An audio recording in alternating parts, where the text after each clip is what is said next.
Stop right there! If your garden looks like this sad, wilted mess, you're probably making these 3 huge garden-killing mistakes. But don't worry, because today, we are going to fix all of that. We're going to take your garden from zero to absolute hero. We're talking about an insane transformation that will blow your mind. I'm not just talking about a few more flowers, I'm talking about creating a literal paradise in your backyard. We're going to turn that sad patch of dirt into an explosive, vibrant, thriving ecosystem, and we are starting right now. This isn't just a gardening video, this is a challenge to completely revolutionize how you see your plants. Hey, what is up, garden lovers? If you've been pouring your heart, soul, and a ton of water into your plants only to see them struggle, then this is the single most important video you will ever watch. I know the frustration. You see those incredible gardens on social media and wonder, what am I doing wrong? It feels like there's some secret club you're not a part of, some magic trick nobody told you about. You've tried everything, followed all the advice on the plant tags, and yet, your garden still looks like it's given up on life. It's confusing, it's demoralizing, and frankly, it can make you want to just pave the whole thing over. But guess what? You are not alone in this struggle. I promise you, every single gardener on this planet, even the ones with the most ridiculously amazing gardens, has been exactly where you are right now. They've all killed more plants than they can count. They've all faced the same confusing problems, and felt that same sinking feeling of failure. Gardening is like cooking a gourmet meal for the first time. It's all about finding the perfect balance of ingredients. Too much of one thing, not enough of another, and the whole recipe is ruined. But once you find that sweet spot, that perfect balance for your plants, it's pure magic. So, I need you to stick with me for this entire video, because I'm not just going to tell you what you're doing wrong. I'm going to give you the most insane, actionable tips you can use today to fix it. We are going to break it down step by step. No complicated jargon, just simple, powerful changes that will lead to massive results. So, grab your gardening gloves, get a notepad, because it is time to transform your garden into the lush, vibrant, incredible space that you have always dreamed of. Alright, are you ready for this? Let's dive into the first mistake that is probably destroying your garden right now. Alright, let's get straight into the number one mistake that I see literally everyone making. We're talking about overwatering. You think you're being a good plant parent, giving your little green friends a nice big drink, but what you're actually doing is slowly, silently drowning them from the roots up. It's the ultimate act of love that turns into a complete disaster. When you overwater, you're not just giving the plant too much to drink, you are completely suffocating its root system. The roots need oxygen to survive, to breathe, to do their job, and when the soil is constantly waterlogged, there's no space for air. It's like trying to breathe underwater. Imagine you're wearing soaking wet socks all day, every day. It would be uncomfortable, right? Your skin would get wrinkly, soft, and eventually start to break down. That is exactly what happens to your plant's roots when they sit in soggy soil. This wet, low-oxygen environment is the perfect breeding ground for absolute chaos. We're talking about root rot, a terrifying fungal disease that turns healthy, firm roots into a brown, mushy, disgusting mess. Once root rot takes hold, it's like a zombie apocalypse for your plant. It spreads fast and it's incredibly difficult to stop, often leading to the plant's complete and total demise. So, how can you tell if you're committing this garden crime?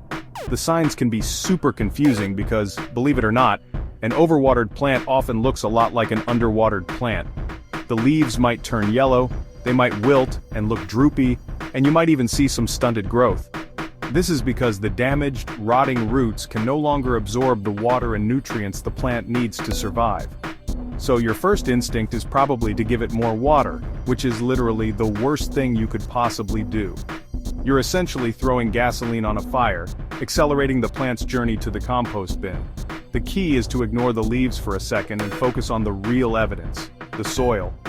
Yellowing leaves combined with soil that is constantly damp or wet to the touch is the giant flashing red light that you are overwatering.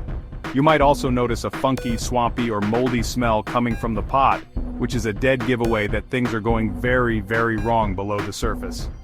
Another sign is the appearance of fungus gnats, those annoying little flies buzzing around your plants. They absolutely love to lay their eggs in consistently moist soil. Seeing them is a huge indicator that you need to let things dry out fast. Okay, so how do you stop this madness? How do you know exactly when to water? I'm going to show you the most foolproof high-tech method in existence. Are you ready for it? It's called your finger. Seriously, the finger test is the most reliable, cheapest, and easiest way to check soil moisture, and it will save you from so much heartache. Before you even think about picking up that watering can, I want you to stick your index finger into the soil, right up to your second knuckle. That's about 2 inches deep. This is crucial because the surface of the soil can be incredibly deceiving. It often dries out way faster than the soil down where the roots actually are. Once your finger is in there, pay attention to what you feel. If the soil feels damp, cool, or if particles of soil are sticking to your finger when you pull it out, then put the watering can down and walk away. Your plant has plenty of moisture and does not need another drop. Watering now would be a catastrophic mistake. It's like refilling a cup that's already full. It's just going to spill everywhere and make a mess. You need to give the soil a chance to dry out a bit between waterings. This allows oxygen to get back into the root zone, preventing that dreaded root rot we just talked about. Now on the other hand, if you stick your finger in, and the soil feels completely dry and dusty, and no soil sticks to your finger when you pull it out, then congratulations, it is officially time to water. This is the green light you've been waiting for. Your plant has used up the available moisture and is now ready for a refill. This simple test takes all the guesswork out of the equation. It replaces your assumptions and your schedule with actual real-time data from the plant itself. You're not watering because it's Saturday, you're watering because the plant is actually thirsty. It's a revolutionary shift in thinking.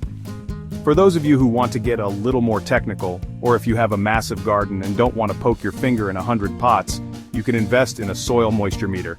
These are simple, inexpensive gadgets that you just stick into the soil, and they give you a reading on a scale from dry to wet. They do the exact same job as your finger, but with a fancy little dial. It's a great tool, especially for beginners, as it provides a clear, visual confirmation. But honestly, learning to read the soil with your own hands is a fundamental gardening skill that will serve you for the rest of your life. Now that you know when to water, let's talk about how to water, because this is another area where people go completely off the rails. The goal is not to just splash a little bit on the surface every day. That's a terrible strategy. What you want to do is practice deep watering. This means when it's time to water, you water thoroughly and deeply, completely saturating the entire root zone until you see water freely draining out of the bottom of the pot. This is so incredibly important. A light surface sprinkle only wets the top few inches of soil, which encourages the roots to grow upwards in a shallow, weak mat, instead of growing down deep into the pot. Shallow root systems are a recipe for disaster. They make your plant way more vulnerable to drying out quickly and to stress from heat. Deep roots, on the other hand, create a strong, resilient, and stable plant. They have access to a much larger reservoir of water and nutrients deeper in the soil, making them tougher and more drought-tolerant. So, when you water, be generous. Give that plant a long, slow, satisfying drink. For potted plants, keep watering until you see a good amount of excess flowing out of the drainage holes. This ensures that every single root, from the top to the very bottom, gets the moisture it needs. This deep watering technique also serves another critical purpose. It flushes out built-up salts and minerals from the soil. Tap water and fertilizers can leave behind residues that accumulate over time, and if they're not flushed out, they can reach toxic levels and actually burn your plant's roots. Think of deep watering as a cleansing detox for your plant's soil. That excess water flowing out the bottom carries away all those unwanted impurities, keeping the soil environment fresh, clean, and healthy for the roots. So don't be afraid of seeing water come out the bottom. It's not waste, it's a sign you're doing it right. And here's a pro tip for you: always, and I mean always, make sure your pots have drainage holes. This is non-negotiable. A pot without a drainage hole is a death trap. It's a bathtub waiting to drown your plant. No matter how carefully you water, without a way for excess water to escape, the bottom of the pot will turn into a swampy, anaerobic mess, and root rot is virtually guaranteed. If you fall in love with a decorative pot that doesn't have holes, you have two options. Either drill some holes in the bottom yourself, or use it as a cash pot by placing a smaller plastic pot with drainage holes inside it. Of course, not all plants are created equal. You can't treat a desert succulent like a tropical fern. That would be insane. You have to customize your watering strategy based on the specific type of plant you're growing. Succulents and cacti, for example, have evolved in arid environments and are designed to store water in their leaves and stems. They absolutely hate having wet feet and are extremely susceptible to root rot. For these guys, you need to let the soil dry out completely, and I mean bone dry, between waterings. When in doubt, it's always better to underwater a succulent than to overwater it. They are incredibly forgiving of drought, but will die quickly in soggy soil. On the complete opposite end of the spectrum, you have your tropical plants and moisture lovers like ferns, calatheas, and pitcher plants. These plants come from rainforests where the soil is consistently moist and humidity is high. They do not want to dry out completely. For these thirsty plants, you should water them as soon as the top inch or two of soil feels dry to the touch. You're aiming for consistently moist but not waterlogged soil. It's a delicate balance. Using a moisture meter can be really helpful for these types of plants until you get a good feel for their specific needs. They will also appreciate a good misting to boost the ambient humidity. Then you have the majority of common houseplants and garden vegetables which fall somewhere in the middle. Plants like tomatoes, basil, pothos, and monsteras like to follow the standard rule we established: water deeply when the top 2 inches of soil are dry. This simple rule works for a huge variety of plants and is a great starting point for any gardener. But remember to also consider other factors. A plant in a small pot will dry out much faster than a plant in a large pot. A plant in a sunny warm window will need more water than one in a cool shady corner. And terracotta pots, because they are porous, will dry out way faster than plastic or glazed ceramic pots. Finally, don't forget to adjust your watering routine with the seasons. This is a massive mistake people make. Plants, even those indoors, respond to the changing light and temperature. In the spring and summer, when the days are long and the plant is actively growing, it will be much thirstier and will need to be watered more frequently. But in the fall and winter, when light levels decrease and growth slows down or stops completely, the plant's water needs will drop dramatically. You must reduce your watering frequency during this dormant period. Continuing to water on a summer schedule is one of the fastest ways to kill a plant in the winter. Alright, you've mastered watering, but what is your plant actually living in? Let's talk about the second garden-killing mistake: poor soil quality. Most people think dirt is just dirt, but that could not be more wrong. Your soil is not just some inert brown stuff that holds your plant up. It is a vast, complex, living universe teeming with billions of microorganisms, fungi, and bacteria. A single teaspoon of healthy soil can contain more living organisms than there are people on this planet. It's an entire ecosystem, and the health of that ecosystem is directly responsible for the health of your plant. This is a complete game changer. So what makes soil good versus bad? Good soil is a perfect balance of 3 key things: nutrients, structure, and life. It's like a perfect sandwich. The nutrients are the delicious fillings that feed your plant. The structure is the bread that holds everything together, providing stability and space. And the life is the secret sauce, the microorganisms that break down organic matter and make those nutrients available to the plant. Without all 3 of these components working in perfect harmony, your soil is just dead dirt, and your plants will starve, suffocate, or simply fail to thrive, no matter how perfectly you water them. Let's talk about those nutrients first. Plants are hungry. They need a balanced diet of macronutrients like nitrogen, phosphorus, and potassium. You'll see this as NPK on fertilizer bags, as well as micronutrients like iron, magnesium, and calcium. In a natural forest, this nutrient cycle is self-sustaining. Leaves fall, decompose, and replenish the soil. But in our gardens and pots, we are constantly asking our plants to produce flowers, fruits, and leaves, which uses up these nutrients. Over time, the soil becomes depleted, like a bank account that you keep withdrawing from without ever making a deposit.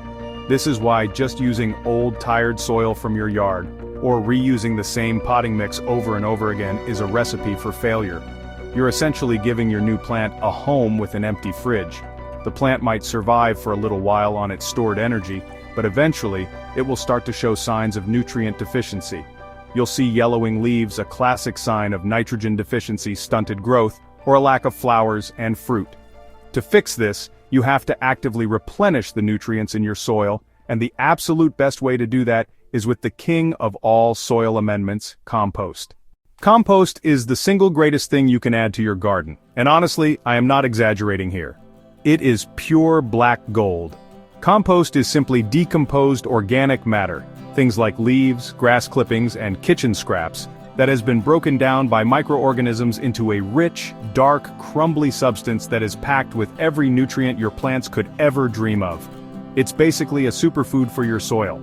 Adding compost to your garden beds or potting mix is like giving your plants a slow-release, perfectly balanced, all-natural multivitamin. It is the ultimate deposit into that soil bank account we talked about. But the magic of compost goes way beyond just providing nutrients. it does something even more incredible. It dramatically improves your soil structure. So if you have heavy, dense clay soil that drains poorly, adding compost will break it up, making it lighter and fluffier and allowing more air and water to penetrate. And if you have sandy soil that drains too quickly and can't hold on to moisture, adding compost acts like a sponge, helping it retain water and nutrients right where the roots need them.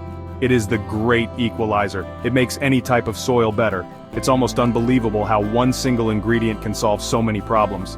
Now, let's get a little scientific for a second and talk about pH.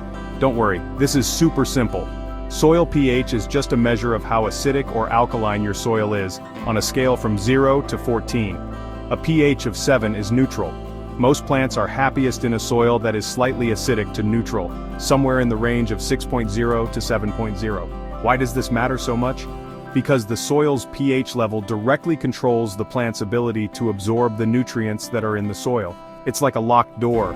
Even if the soil is full of nutrients, if the pH is too high or too low, the plant can't access them. The door is locked. This is a huge, often overlooked problem. You could be fertilizing your plants perfectly, but if your soil pH is out of whack, those expensive nutrients are just sitting there, unavailable to the plant. You can buy a simple, cheap soil test kit from any garden center to check your pH. If your soil is too acidic, which means a low pH, you can raise it by adding garden lime. If it's too alkaline or a high pH, you can lower it by adding elemental sulfur or incorporating acidic organic matter like pine needles or peat moss. Getting the pH right is like unlocking the pantry door, finally allowing your plant to feast on all the good stuff you've provided. We've covered nutrients and pH, but let's go back to soil structure because it's just as important as watering. We already know that plant roots need oxygen to survive. This means your soil needs to have good aeration. It needs to have tiny pockets of air mixed in with the solid particles. Soil that is too dense and compacted like heavy clay has very few air pockets. When you water it, it becomes a solid, muddy brick, and the roots suffocate. This is why you should never ever use soil straight from your garden to fill a container or pot. It will compact into a concrete-like mass and kill your plant. To create that essential aeration in your potting mixes, you need to add amendments that create air pockets. The most common and effective amendments for this are perlite and pumice. Perlite is that little white stuff that looks like styrofoam in your potting soil. It's actually a superheated volcanic glass that is incredibly lightweight and porous. Pumice is a similar volcanic rock. Mixing these into your soil is like adding millions of tiny rigid sponges that keep the soil from compacting. They create a light, airy, fluffy structure that allows roots to grow easily and most importantly allows oxygen to reach them. Good aeration is directly linked to good drainage. It's two sides of the same coin. A well-aerated soil with lots of air pockets will naturally allow excess water to drain away freely, preventing the waterlogged conditions that lead to root rot. A compacted soil with no air pockets will hold on to water like a swamp. This is why a good quality potting mix will feel light and fluffy in the bag, not heavy and dense. When you're choosing a potting mix, look for one that contains ingredients like perlite, pumice, or pine bark fines. These are all signs that the manufacturer has prioritized creating good structure for aeration and drainage. You can even create your own custom potting mixes to perfectly suit your plant's needs. For plants that need excellent drainage, like succulents and cacti, you can create a mix that is very high in gritty materials. A great recipe is 1 part regular potting soil, 1 part perlite or pumice, and 1 part coarse sand or horticultural grit. For plants that like more moisture, like ferns, you can use a mix that is higher in moisture-retentive materials like peat moss or coco coir, but you still need to add some perlite to prevent it from becoming a dense bog. It's all about finding that perfect structural balance. Okay, you've created the perfect soil. It's full of nutrients, the pH is balanced, and it's light and airy. Now, I'm going to give you one final masterstroke tip to protect and enhance all your hard work mulching. Mulch is simply a layer of material that you spread over the surface of the soil. It is one of the simplest and most beneficial things you can do for your garden, yet so many people skip this crucial step. It's like building a beautiful house and then forgetting to put a roof on it. Mulch is the roof for your soil, protecting it from the elements and providing a host of incredible benefits. First and foremost, mulch is a master of moisture conservation. A 2 to 3 inch layer of mulch acts like a lid on your soil, dramatically reducing the amount of water that evaporates from the surface due to sun and wind. This means you have to water less often, which saves you time, money, and water. It keeps the soil consistently moist for longer, reducing stress on your plants, especially during hot, dry weather. In a side-by-side test, a mulched garden bed can retain moisture for days longer than an unmulched bed. It's an absolute game changer for water efficiency. Mulch is also the ultimate weed suppressor. That thick layer of material blocks sunlight from reaching the soil surface, which prevents weed seeds from germinating. The few weeds that do manage to poke through are usually weak and much easier to pull out from the loose mulch layer. This means you'll spend way less time on your hands and knees doing the back-breaking work of weeding, and more time actually enjoying your beautiful garden. It's a massive win. Mulching allows your plants to get all the water and nutrients without having to compete with pesky, resource-stealing weeds. Finally, if you use an organic mulch like wood chips, shredded leaves, straw, or pine needles, it will slowly break down over time, adding even more organic matter and nutrients to your soil. It's like a continuous slow-motion compost application. It feeds the beneficial microorganisms, improves soil structure, and contributes to the long-term health and fertility of your garden. Mulch also insulates the soil, keeping it cooler in the summer and warmer in the winter, which protects the plant's roots from extreme temperature fluctuations. It's a simple, powerful technique that protects your investment and makes your life as a gardener so much easier. Alright, so we've talked about water and we've talked about soil, but what if I told you there's a third, invisible force that could be destroying your entire garden right now, and you probably don't even realize it's happening? We are talking about sunlight, the ultimate source of energy for your plants. It's literally their food, and if they're not getting enough, it's like trying to run a marathon without eating for a week. Your plants are starving, and it's a slow, silent killer. We're going to fix that today, and I promise you, by the end of this chapter, you will become a master of light, bending it to your will to create the most insane garden you've ever seen. Every single plant in your garden is in a constant, epic battle for sunlight. Think of it like 100 people trying to get the last slice of pizza. Some are tall, some are small, but they all need a piece to survive. If your plants aren't getting enough light, they start to do desperate things. They'll stretch and strain, becoming weak and spindly in a process called etiolation. It's their last-ditch effort to find a tiny sliver of light to survive. This isn't just a cosmetic problem, guys. This is a life-or-death struggle happening in your backyard every single day, and we are about to become their ultimate champion. So, how do you know if your plants are losing this epic battle? The signs are actually super obvious once you know what to look for. Are the leaves turning a pale, sickly yellow instead of a rich, vibrant green? That's your plant literally losing its life force. Are the stems super long and thin, with huge gaps between the leaves? That's your plant desperately stretching for the sky. It's putting all its energy into growing taller, not stronger. It's a cry for help, and if you ignore it, your plant is doomed. It's like your plant is sending you a text message saying, "Help me," and you're just leaving it on read. We are not going to let that happen. In this chapter, I'm going to give you the ultimate toolkit to solve any sunlight problem you could possibly have. We're going to turn you into a sunlight detective, able to diagnose your garden's light needs with pinpoint accuracy. Then we're going to arm you with insane next-level solutions that will turn the darkest corners of your yard into a thriving paradise. We're talking about moving entire plants, using secret reflective technology, and even bringing the power of the sun indoors. Your plants will be so happy, they'll practically be glowing. Let's do this. Before we can fix the problem, you need to become a sunlight detective. Your first mission, should you choose to accept it, is to understand that not all sunlight is created equal. I'm talking about the difference between full sun, part sun, and shade. Full sun means your plants are getting blasted with at least 6, sometimes 8 or more hours of direct, unfiltered sunlight every single day. This is for the sun worshippers of the plant world, like tomatoes, peppers, and sunflowers. They crave that intense energy and will literally bake in happiness. Without it, they're just sad little green sticks. Then you have the plants that like to party, but also need a little chill time. These are your part sun or part shade plants. They need a good few hours of sun, maybe 4 to 6, but they prefer it in the morning when it's less intense. The brutal afternoon sun can literally scorch their leaves, leaving them crispy and burnt. Think of plants like lettuce, spinach, and many hydrangeas. They want the best of both worlds. Enough light to grow strong, but enough shade to keep from getting a serious sunburn. Getting this balance right is absolutely critical for their survival. And finally, we have the masters of the shadows, the shade-loving plants. These are the covert ops agents of your garden, thriving in places where other plants would give up instantly. They need less than 4 hours of direct sun, and some even prefer no direct sun at all, just bright, indirect light.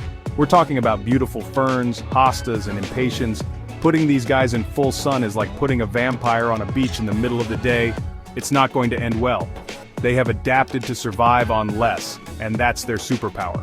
Understanding these three categories is the most important first step.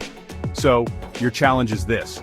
For one entire day, I want you to go outside every hour and map the sun in your yard. Seriously, grab a piece of paper and draw your garden. Every hour, mark where the sun is shining and where the shadows are. You will be shocked at what you find. That spot you thought was full sun might actually be in shade for half the day because of your house or a tree. This sun map is your secret weapon. It's the blueprint that will tell you exactly where each plant needs to go. This isn't just gardening, this is strategic planning, and you're the general. Okay, you've mapped your sunlight like a master strategist. You know where the high-energy, full sun zones are and where the cool, shady spots hide. Now comes the fun part. The great plant migration. If you've discovered a sun-loving tomato plant stuck in a shady corner, we are not going to let it suffer for one more second. We are going to move it. I know it sounds kind of crazy, but this is the #1 most effective solution. You are literally picking up your plant and moving it to a better home where it can thrive. This is the ultimate rescue mission for your garden. For plants in pots, this is honestly the easiest challenge in the world. You literally just pick up the pot and move it. It's that simple. Find that perfect spot on your sun map that gets 6+ hours of glorious light and put it there. Done. Challenge complete. Your plant will thank you by giving you the most amazing fruits and flowers. But what about the plants that are in the ground? This is where it gets a little more intense, but trust me, the payoff is huge. You'll need a shovel and some courage, but we are going to dig that plant up and relocate it to its new, sunny paradise. When you're moving a plant from the ground, the key is to be as careful as possible. You want to dig a huge circle around the plant to get as much of the root ball as you can. Think of it like performing surgery. You want to cause as little stress as possible. Once it's out, you need to move it to its new pre-dug hole immediately. Don't leave it sitting out with its roots exposed to the air. Plant it, give it a ton of water to help it settle in, and watch it. It might look a little sad for a few days as it recovers from the shock, but soon it will realize it's in a 5-star, all-inclusive sunny resort. But what if you can't move the plant? What if it's a giant shrub or you're in an apartment with only one window? Don't worry, I've got you. We have to get creative. This is where we enter the next level of sunlight manipulation. If you can't move the plant to the light, we are going to bring the light to the plant. In the next section, we're going to explore some insane hacks, from using simple reflective surfaces to setting up your own personal sun indoors. No plant gets left behind. We are going to make sure every single one of your plants is living its best sun-filled life. Welcome to the future of gardening. If moving your plants isn't an option, we are going to hack the sun.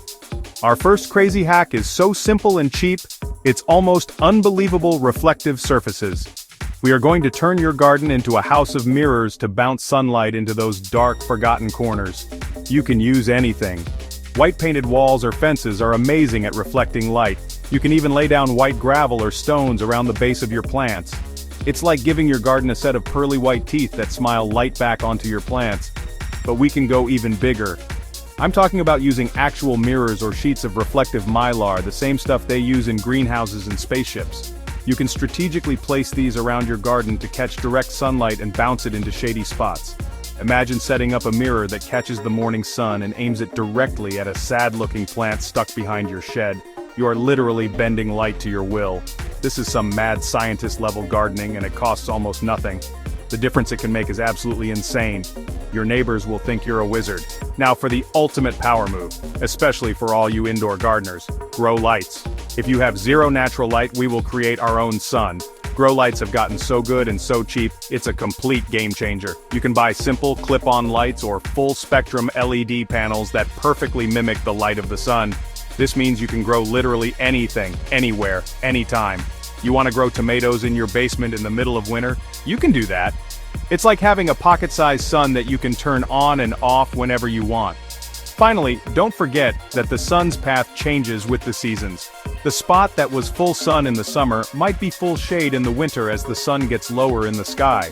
You have to constantly be adapting your strategy. This might mean moving your potted plants again, or adjusting your reflective mirrors. Being a great gardener means paying attention and being ready to change your plan. But with these tools, moving plants, hacking light with reflectors, and creating your own sun with grow lights, you are now armed with everything you need to conquer the challenge of sunlight.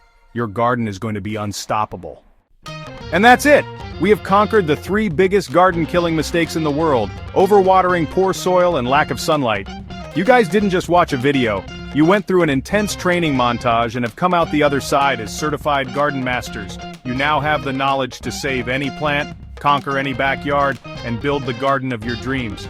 I want you to look at your plants, not as chores, but as a series of awesome challenges that you now have the cheat codes to win. This is your kingdom, and you make the rules. Remember the simple tests we learned today. Stick your finger in the soil to check for moisture. Squeeze that soil in your hand to see if it holds its shape. And become a sunlight detective, mapping the sun's journey across your yard.